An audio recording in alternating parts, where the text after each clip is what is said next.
Jeff, in the first part of the book, you talk a lot about eliminating debt. Now, in chapter 5, we start moving on to saving and investing for the future, which is one of my personal favorites. Talk to me a little bit about, the difference between saving and investing, and should I be doing one first? Great question.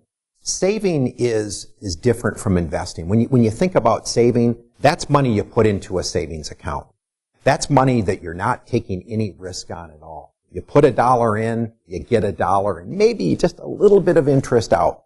Investing's different in that you have a time frame of years. And so when you invest, there's change. There's volatility that goes on. So what comes first? Savings or investing? Typically savings. Typically building that emergency fund is the first step individuals take. However, you can do both. But it's really important to understand the difference between the two. Savings represents money you can't afford to lose at any time. Investing, on the other hand, you're looking for the long term. And when you look at the long term, that means that the value can go down occasionally. But that's okay because you're looking at receiving those proceeds at a later date. Chapter 5 is about saving and investing for the future. So as we look at Chapter 5, I draw the distinction between saving and investing. And I think that's really important because when we think about saving, I think about it in two buckets. And that's why I recommend a 2-category savings plan. And the first is, we talked about it earlier, the need to set up that emergency fund of 3 to 6 months of living expenses. The second bucket, and I recommend a second savings account, is for expenses that you're planning, which are a little more significant in their expense, where you typically don't have enough money at the end of the month to pay for that expense. And that could involve household appliances. Let's say you want a new washer and dryer in the next year, something to start saving for. You're thinking about that fantastic vacation, something to save for. You're thinking about replacing your automobile. You want to set up that second savings account for that purpose. And the other thing about a savings account is you're not making an investment. You're putting that money aside in an account that you can access immediately, where you don't have to worry about the investment going up or down in value. It's going to pay a slight rate of interest. And that's fine and good, but you want to make sure that money's there and that you don't have a financial surprise, and that if you had it in an investment, if the market went down, you might lose a significant percentage. That's not a good thing. So savings accounts, think stability. So now, crossing that bridge over into investing.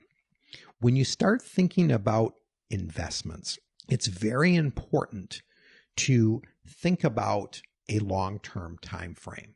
An investment is almost always measured in years. And for most of us, the most significant investment we're going to make in financial markets, and this is outside of your home, but the home is really kind of a similar example, is think in terms of years.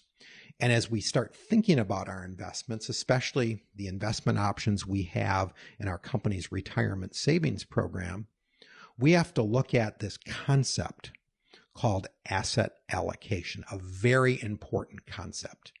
And what it really is I try to think simplistically, because sometimes folks that talk about finances can make a subject very complicated.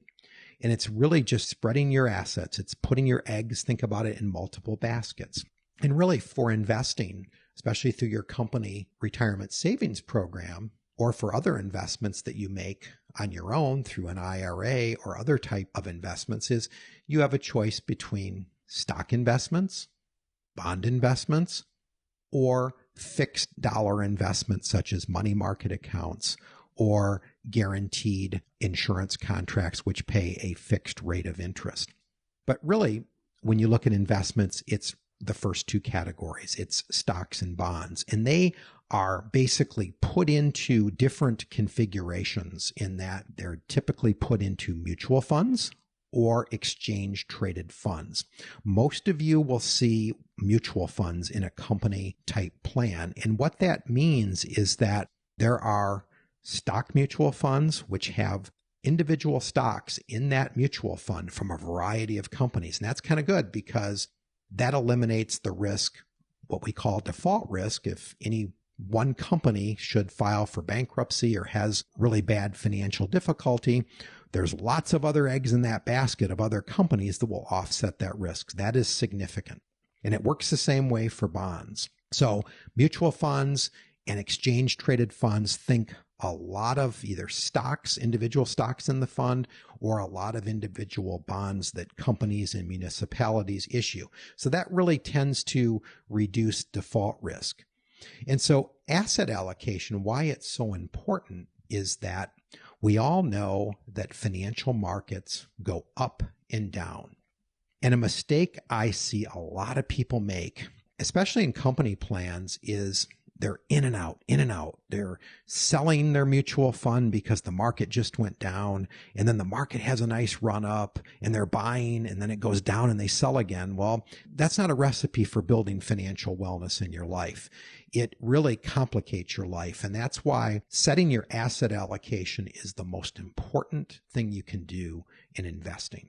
And I list some very specific ideas on what you can do to set the right allocation for your age, for your tolerance for risk. It's very important to get that right. And what's really neat is once you set that allocation, you can essentially ignore the noise of the financial markets because you'll have a good mix of stock investments and bond investments to really help you weather the ups and downs that financial markets will with certainty deliver to us. Because remember, when you're investing your money for the long run, you're looking for a positive long-term return, recognizing that in any given cycle, and an economic cycle can last anywhere from 1 to multiple years, you may in fact lose money.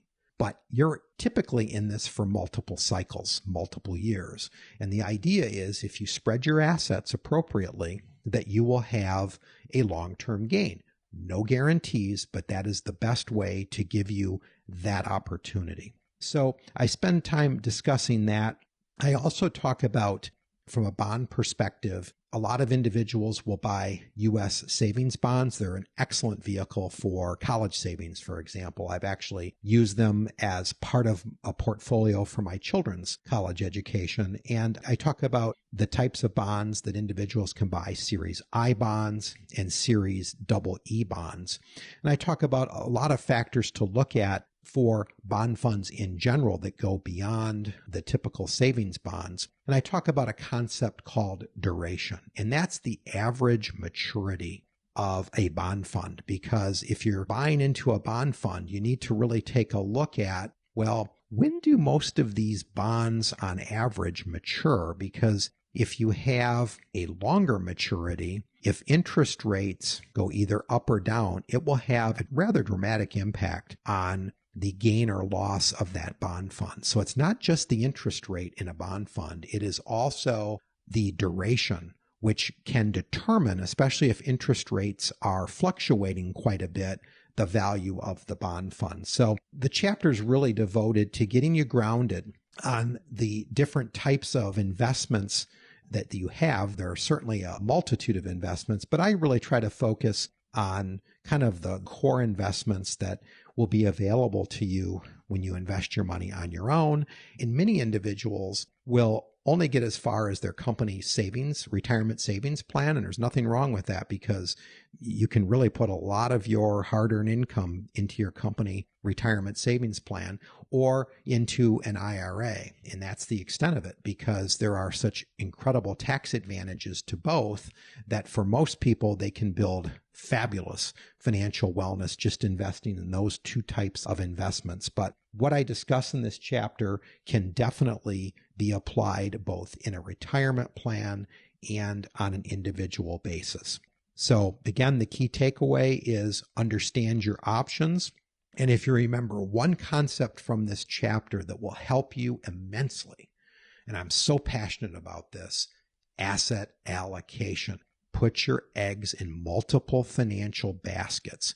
That will give you the ability to weather the ups and downs over a period of years of whatever financial markets will deliver to you. And you'll see in the appendix at the end of the chapter, I list, because you start getting into, wow, there's all these different types of stock funds, bond funds, and exchange traded funds. I do talk about the different types of funds to get you grounded so that when you do make those decisions, especially in your company retirement savings plan, that you'll have a good background to get you started and to hopefully build some good returns in your funds.